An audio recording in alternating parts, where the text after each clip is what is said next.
ईश्वर की लाठी में आवाज नहीं होती है। एक साधु बारिश में प्रेम और मस्ती से भरा चला जा रहा था। तभी साधु ने एक मिठाई की दुकान को देखा जहां एक कढ़ाई में गर्म दूध उबाला जा रहा था, तो मौसम के हिसाब से दूसरी कढ़ाई में गर्मा गर्म जलेबी तैयार हो रही थी। साधु कुछ क्षणों के लिए वहां रुक गया। शायद भूख का एहसास हो रहा था या मौसम का असर था। साधु हलवाई की भट्टी को बड़े गौर से देखने लगा। वह कुछ खाना चाहता था, लेकिन उसकी जेब में पैसे नहीं थे। वह कुछ पल भट्टी पर हाथ सेकने के बाद चला ही जाना चाहता था कि नेक दिल हलवाई से रहा नहीं गया और एक प्याला गर्म दूध और कुछ जलेबी साधु को दे दी।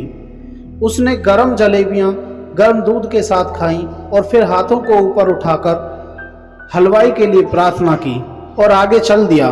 शायद उसका पेट भर चुका था। दुनिया के दुखों से बेपरवाह नए जोश से बारिश के गंदे पानी के छींटे उड़ाता चला जा रहा था। वह इस बात से बेखबर था कि एक युवा नवविवाहित जोड़ा भी बारिश के जल से बचता बचाता उसके पीछे आ रहा था। एक बार इस मस्त साधु ने बारिश के गंदे पानी में जोर से लात मारी। बारिश का पानी उड़ता हुआ सीधा पीछे आने वाली युवती के कपड़ों पर जा गिरा। औरत के कीमती कपड़े कीचड़ से लथपथ हो गए। उसके युवा पति से यह बात बर्दाश्त नहीं हुई, इसलिए वह आस्तीन चढ़ाकर आगे बढ़ा और साधु को कपड़े से पकड़कर कहने लगा, अंधा है, तुझको नजर नहीं आता? तेरी हरकत की वजह से मेरी पत्नी के कपड़े गीले हो गए हैं और कीचड़ से भर गए हैं। साधु हक्का बक्का सा खड़ा था, जबकि इस युवा को साधु का चुप रहना नाखुशगवार गुजर रहा था। महिला ने आगे बढ़कर युवा के हाथों से साधु को छुड़ाना भी चाहा, लेकिन युवा की आंखों से निकलती नफरत की चिंगारी देखकर वह भी पीछे खिसकने पर मजबूर हो गई। राह चलते राहगीर भी उदासीनता से यह सब दृश्य देख रहे थे, लेकिन युवा के गुस्से को देखकर किसी में इतनी हिम्मत नहीं हुई कि उसे रोक पाते और आखिरकार जवानी के नशे में चूर इस युवक ने एक जोरदार थप्पड़ साधु के चेहरे पर जड़ दिया। बूढ़ा साधु थप्पड़ को सहन न कर सका, झूलता हुआ लड़खड़ाता हुआ कीचड़ में जा गिरा। युवक ने जब साधु को नीचे गिरता देखा तो मुस्कुराते हुए वहां से चल दिया।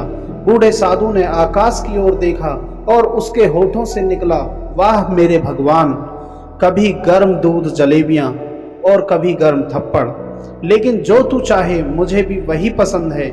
यह कहता हुआ वह फिर एक बार अपने रास्ते पर चल दिया। दूसरी ओर वह युवा जोड़ा अपनी मस्ती को समर्पित अपनी मंजिल की ओर अग्रसर हो गया। थोड़ी ही दूर चलने के बाद एक मकान के सामने पहुंचकर रुक गए। वे अपने घर पहुंच गए थे।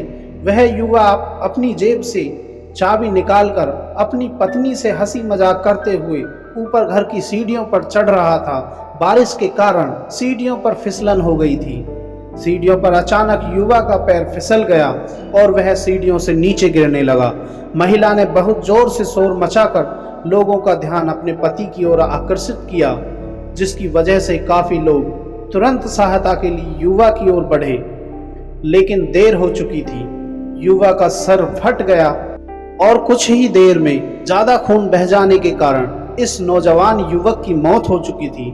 कुछ लोगों ने दूर से आते साधु बाबा को देखा तो आपस में कानाफूसी होने लगी कि निश्चित रूप से इस साधु बाबा ने थप्पड़ खाकर युवक को श्राप दिया है, अन्यथा ऐसे नौजवान युवक का केवल सीढ़ियों से गिरकर मर जाना बड़े आश्चर्य की बात लगती है। कुछ मनचले युवकों ने यह बात सुनकर साधु बाबा को घेर लिया। एक युवा कहने लगा कि आप कैसे भगवान के भक्त हैं जो केवल एक थप्पड़ के कारण युवा को श्राप दे बैठे। भगवान के भक्तों में ऐसा रोष और गुस्सा हरगिज नहीं होता। आपको जरा सी असुविधा होने पर भी धैर्य न रख सके। साधु बाबा कहने लगा, भगवान की कसम, मैंने इस युवा को श्राप नहीं दिया। अगर आपने श्राप नहीं दिया तो ऐसे नौजवान युवा सीढ़ियों से गिरकर कैसे मर गया? तब साधु बाबा ने दर्शकों से एक अनोखा सवाल किया कि आप में से कोई इस घटना का चश्मदीद गवाह मौजूद है? एक युवक ने आगे बढ़कर कहा, हाँ, मैं इस घटना का चश्मदीद गवाह हूँ। साधु ने अगला सवाल किया, मेरे कदमों में से जो कीचड़ उछला था, क्या उसने युवा के कपड़ों को दागी किया था? युवा बोला, नहीं, लेकिन महिला के कपड़े जरूर। खराब हो गए थे।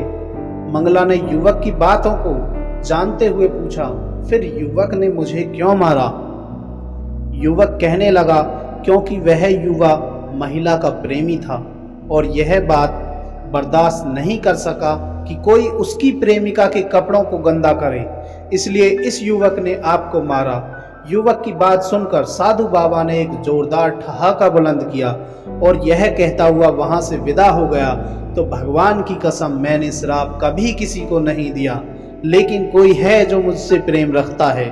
अगर उसका यार सहन नहीं कर सकता तो मेरे यार को कैसे बर्दाश्त होगा कि कोई मुझे मारे, और वह इतना शक्तिशाली है कि दुनिया का बड़े से बड़ा राजा भी उसकी लाठी से डरता है। उस ईश्वर की लाठी दिखती नहीं और आवाज भी नहीं करती, लेकिन पड़ती है तो बहुत दर्द देती है। दोस्तों, हमारे कर्म ही हमें उसकी लाठी से बचाते हैं, बस कर्म अच्छे होने चाहिए। दोस्तों, उम्मीद करता हूँ आपको ये वीडियो पसंद आई होगी। अगर आपको ये वीडियो पसंद आई है तो इसे लाइक और शेयर करें। अगर आप चैनल पर नए हैं तो चैनल को सब्सक्राइब जरूर करें।